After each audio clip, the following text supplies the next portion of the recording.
The 2016 election is in the books, bringing new faces to lead our country, state, and county. It was a historic election in DuPage County, as a record number of voters came out to the polls to have their voices heard. And they were. Not only were early voting numbers up, but voter turnout on Election Day was as well, with around 70% of the community showing up to vote.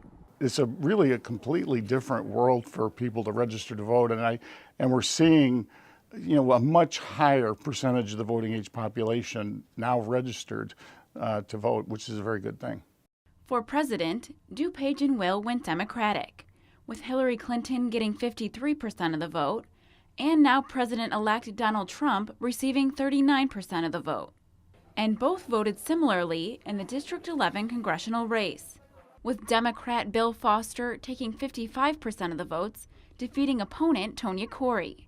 However, the Democratic tone didn't carry throughout the ballot. When you get to like the county-wide offices and the county board offices and that sort of stuff, they seem to stick with Republicans. It is interesting at the top of the ballot that the voters in DuPage County certainly feel free to vote their conscience and not necessarily their parties.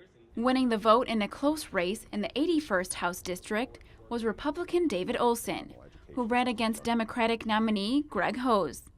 In the race for District 5 of the DuPage County Board, incumbent Jim Healy retained his seat for a 4-year term, taking just over 35,000 votes. Republican Janice Anderson also took a 2-year term in that race, unseating incumbent Tony Michelasi. All close races that historically DuPage County isn't used to.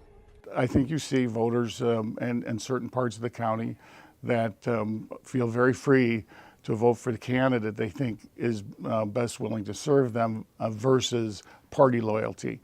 Closer to town, Naperville voted yes to 2 non-binding referendum questions, asking if Naperville Township roadway services should be consolidated with the city, and also voting yes to a question about abolishing township government if it will bring savings. Naperville's consolidated election will be held April 4th, 2017.